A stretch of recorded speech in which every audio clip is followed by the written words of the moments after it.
বৰষুণৰ বতৰ তাতে আজি দেওবাৰ আজ গাহৰি ঘৰ মে নেহি বাহাৰ মে খায়েংগে মডেল আৰু মই ওলাই দিলো ডিমো ফালে মাজ ৰাস্তাত যোনখন ধাবাই পছন্দ হ'ব তাতে ভুমুকি মাৰি দিম আৰু এইটো ৰাস্তাত আহিছো যেতিয়া সাই বাবা মন্দিৰটোনো কেনেকৈ পাৰ হৈ যাওঁ সেৱা ভাগ জনাই ললো আৰু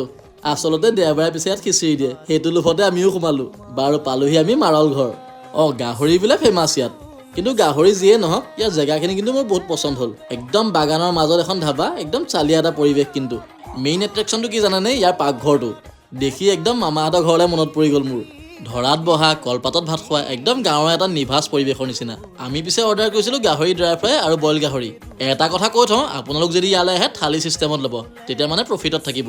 সঁচাকৈ গাহৰি দুইটা আইটেমে বম চালিয়া আছিলে পাতত দিয়া গাহৰিটোহে খালি থাকি গ'ল খাবলৈ এইফালে গধূলি হোৱাৰ লগে লগে আমাৰ গোটেই শকুৱা পল্টনটো আহি বাইদেউৰ দোকানত মানে বৰষুণৰ বতৰ পকৰি লাগিবই বাইদেৱে পকৰি বনাবলৈহে পায় জেগাতে ফিনিছ একদম আকৌ এটা নতুন ভিডিঅ'ত লগ পোৱাৰ আশাৰে আজিলৈ এৰিছোঁ দেই ৰাইজ।